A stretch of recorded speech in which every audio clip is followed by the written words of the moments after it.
J'ai eu la chance de grandir dans une famille proche de la nature et grâce à ça, j'ai été sensibilisée à tout ce qui touche à l'environnement. J'ai développé un respect pour le vivant. Il y a d'ailleurs ce souvenir qui me reste de mon enfance. C'est celui du noyer au fond de notre jardin en Normandie. Il y a environ une dizaine d'années, il a été élargué très sévèrement, presque complètement décapité. Et pour le faire repartir, ma mère l'a enlacé et lui a parlé, presque tous les jours pendant 1 an. Aujourd'hui, il est magnifique et nous donne des noix délicieuses. Un petit peu plus tard, vers 15 ans, j'ai découvert ce qu'était le consumérisme.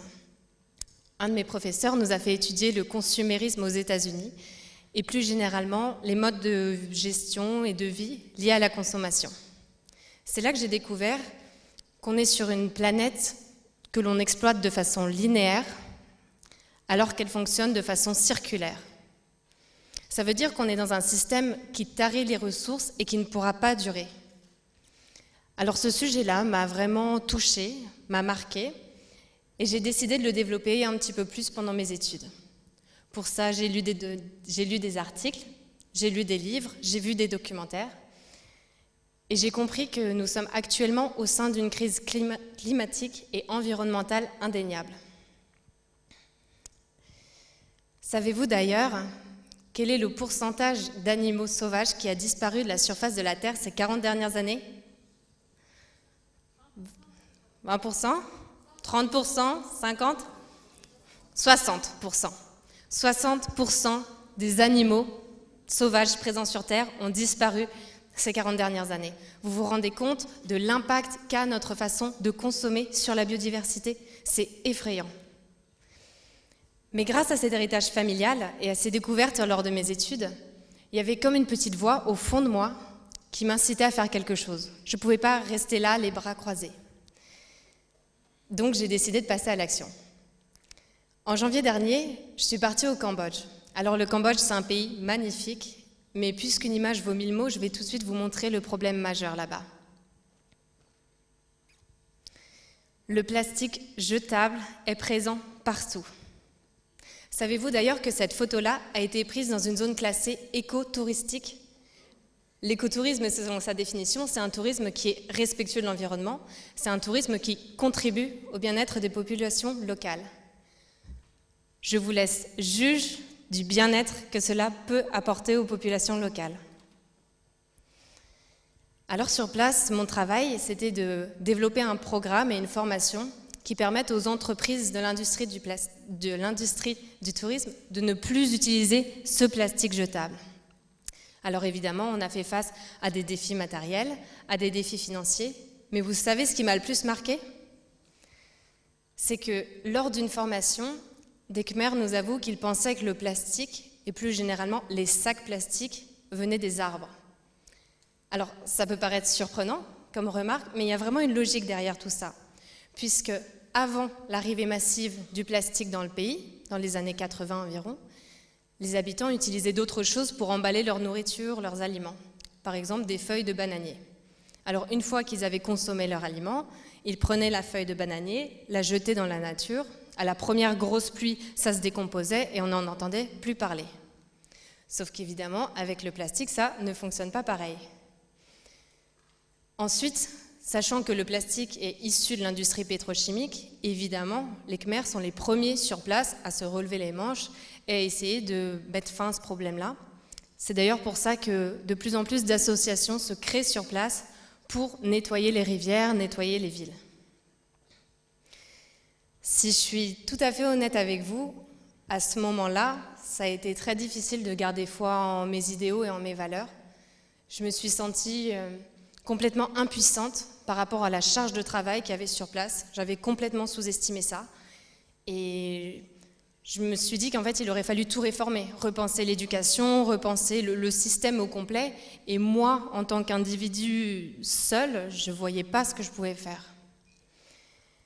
Alors, en rentrant dans le secteur du développement durable, j'ai rencontré sur place des dizaines de jeunes qui s'engagent au quotidien.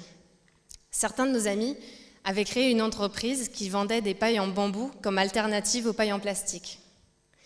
J'ai rencontré des étudiants d'écoles d'ingénieurs qui étaient sur place pour créer des mini-stations d'épuration ou encore des réseaux d'électricité liés à l'énergie solaire. Donc des super projets. Et c'est vraiment en voyant l'engouement des jeunes sur place et leur engagement, celui des Khmers et des étrangers dans le pays, dans le secteur du développement durable, que je me suis accrochée. Et ici aussi, en France, la jeunesse propose des solutions pertinentes. Il faut savoir que notre génération a 3 grands atouts.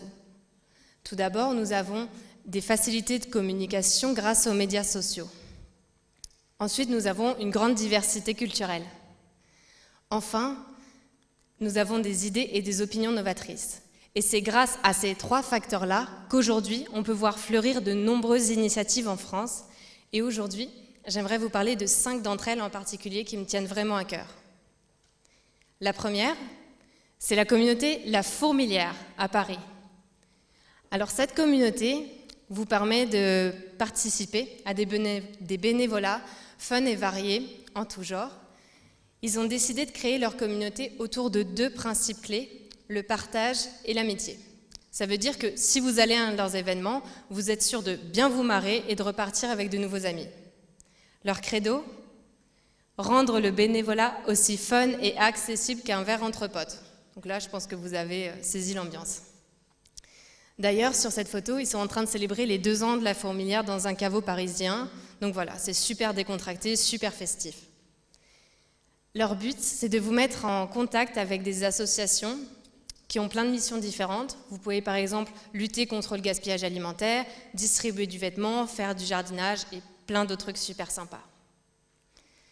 Maintenant, pour les sportifs parmi nous, est-ce que vous connaissez le plugging ?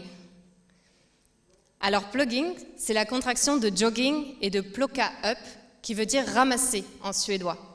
C'est un jogging au cours duquel on ramasse les déchets sur son chemin. Fallait y penser, hein. Ça veut dire que vous courez, vous faites votre jogging, vous faites des squats pour ramasser les déchets sur votre chemin, vous nettoyez la nature et ça économise un abonnement en salle de sport. Donc, c'est une solution pertinente. La 3e solution dont j'aimerais vous parler est liée aux réseaux sociaux et plus particulièrement aux youtubeurs et aux influenceurs qui nous encouragent au quotidien. En ce moment, au mois de novembre, il y a un site internet qui s'appelle onestprêt.fr. Peut-être que certains d'entre vous en ont déjà entendu parler. Alors, autour de ce projet, c'est plus de 60 youtubeurs français qui, avec leur communauté, ont décidé de réaliser un défi par jour pendant 1 mois pour le climat. J'aimerais d'ailleurs citer l'humoriste Swan Périsset qui a déclaré lors d'une interview pour le journal Le Monde: c'est notre rôle de montrer l'exemple. On peut utiliser notre influence pour autre chose que faire rire, émouvoir ou raconter des histoires. Et c'est ça qui est intéressant. C'est de voir qu'aujourd'hui, ce qui touche à l'environnement, ça devient accessible. On arrête de nous lister des chiffres alarmistes. On arrête de nous montrer des images et des photos d'îles à l'autre bout de la planète qui sont submergées par le niveau des océans. Aujourd'hui, grâce aux réseaux sociaux, qui ont quand même un but divertissant, qui ont un but sociabilisant, on est sensibilisé, on est motivé pour changer notre façon d'agir et de consommer. D'ailleurs, pas plus tard qu'il y a 3 semaines, c'est exactement ce qu'avaient fait les youtubeurs McFly et Carlito, pour ceux qui les connaissent, en organisant une clean walk un dimanche après-midi. Alors, ils ont fait appel à leur communauté pour nettoyer les rues de Paris pendant 3h30. Et l'événement a été un succès majeur. Alors moi, ce qui m'a marqué dans leur vidéo, c'est premièrement l'engouement des jeunes qui ont participé à cet événement. Je le rappelle, sortir de chez soi un dimanche après-midi pour aller nettoyer les rues de Paris, c'est quand même pas rien. Et deuxièmement, c'est la tranche d'âge des jeunes qui ont participé à cet événement. Je dirais que la grande majorité avait entre 10 et 15 ans. Donc là, clairement, nous, on n'a plus aucune excuse. Cette vidéo et cet événement montrent aussi que les communautés virtuelles peuvent se retrouver dans la vraie vie pour avoir un impact positif sur la société. Enfin, la dernière initiative, ce sont les éco-écoles. Alors, comme vous pouvez le voir sur leur site internet, ce sont des écoles qui vont proposer des programmes de développement durable pour des établissements allant de la maternelle au lycée. Et cette fois, c'est très fort parce que ça veut dire que dès 3 ans, on peut faire en sorte qu'un enfant agissent. On peut faire en sorte qu'un enfant soit sensibilisé. Ça, franchement, je trouve ça très inspirant pour l'avenir. Et c'est grâce à ces exemples-là, et de nombreux autres, que j'ai aussi foi en notre jeunesse et en notre génération. Il faut savoir qu'évidemment, notre génération ne s'engage plus sur les mêmes thématiques que celles de nos parents. C'est d'ailleurs ce que montre une étude qui a été menée par le CNESCO en septembre dernier, qui dit que les jeunes préfèrent le bénévolat à la politique aujourd'hui. Ça ne veut surtout pas dire que les jeunes ne s'intéressent pas à la vie civique, puisque près de la moitié des lycéens français sont engagés dans une association humanitaire ou environnementale. Et j'irai même plus loin en disant que la France est le 2e pays d'Europe en termes de taux d'engagement des jeunes adultes. Ça veut dire qu'on est l'un des pays où il y a le plus de jeunes adultes qui font du bénévolat. Ça, c'est super.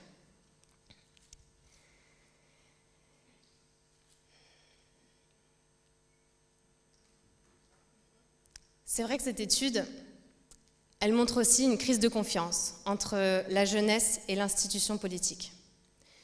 Aujourd'hui, de plus en plus de jeunes comprennent que le véritable changement viendra grâce à eux, par des petits gestes au quotidien.